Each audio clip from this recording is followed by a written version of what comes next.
When you engaged in your analysis, did you take a look at the auditor opinion, and is it a clean opinion that they have from whoever it is that audits them? So when we looked at it, when we looked at the financial statements, we basically figured that there weren't any discrepancies. There wasn't any, kind of negative opinion given by their auditors. And who is the auditor?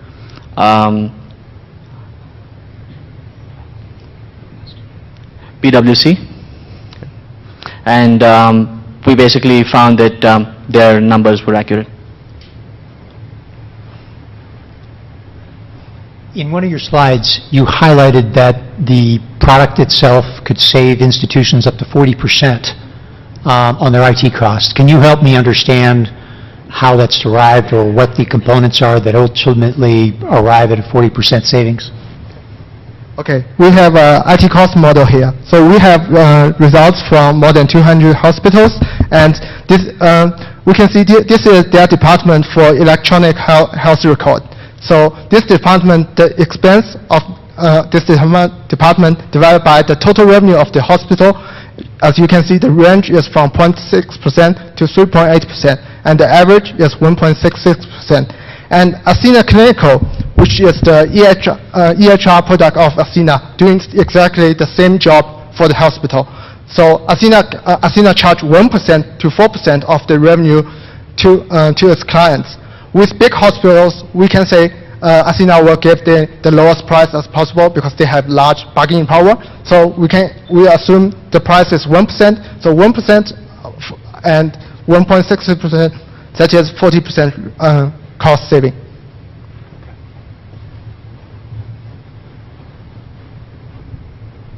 Could you elaborate, please, a little bit more on how you get to the price on using the DCF valuation? I'm sorry?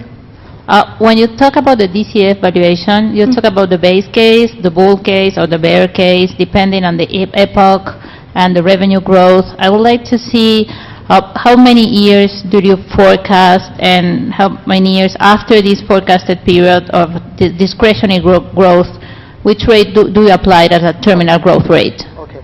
So we focus on the next 5 years for our DCF model because it is really hard to focus a tech company for more than that. And so, and the terminal value we used, terminal growth value we used is 2.7%.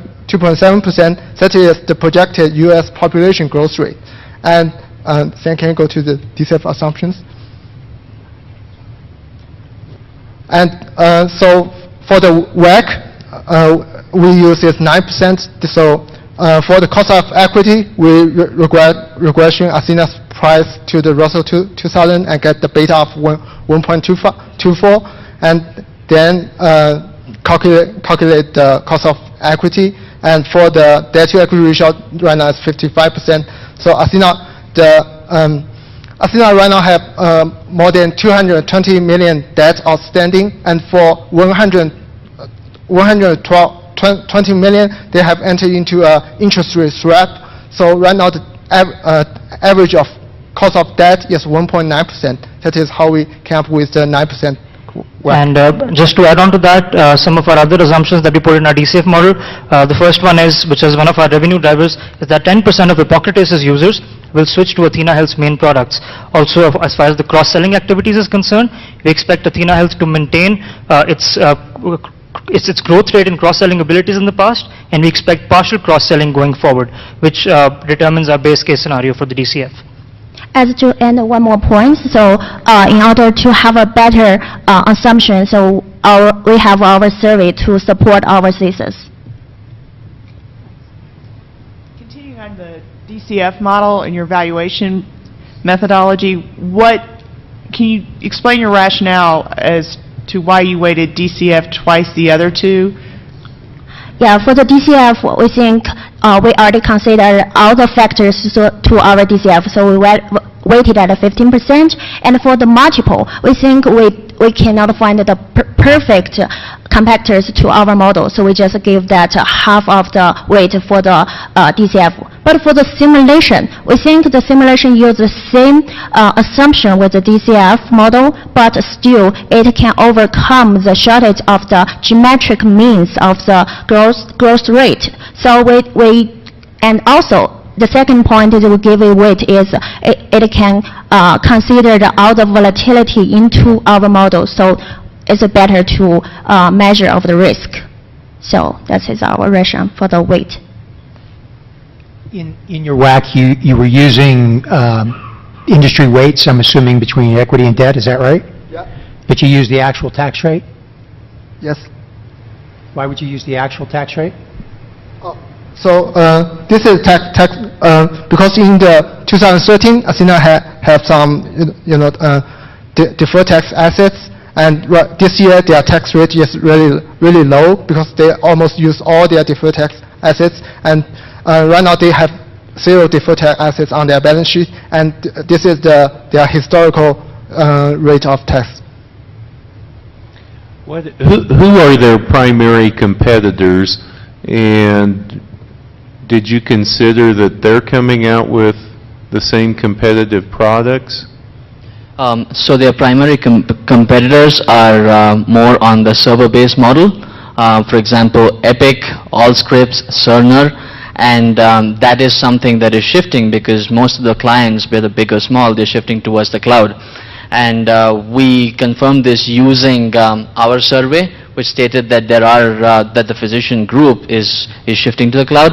Also, we had an external survey by Black Book, which had a physician base of 17,000. So that also stated there was a shift to the cloud. So in terms of competitive products, the whole model is different because you have to pay upfront in terms of server-based models, and in terms of cloud-based models, it's more of a pay for performance.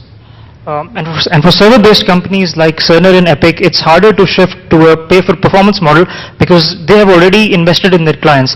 Their clients have already bought machines worth 50 to 60 million US dollars.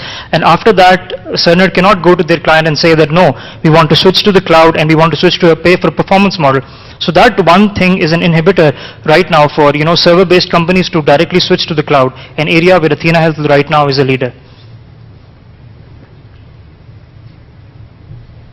Do they compete against TriZetto? TriZetto's based here in town.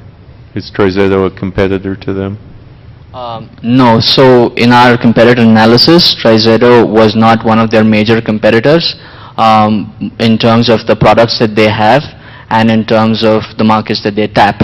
So yeah, they're not one of the competitors. In terms of the forward-looking growth rate, I think you had 35% into the future. Can you help me understand how much of that growth is associated with acquisition versus organic growth? Okay. So in their 10K, Athena has mentioned that since now Athena has the best product, and the only problem is the low awareness. Now they have acquisition of Epocrates, which helped them increase their awareness. They mentioned that we will not do another major acquisition going on. And for the free cash flow they have general, they will use it to pay down the debt. So we believe all the future growth rate is organic growth rate. Quick follow-up then.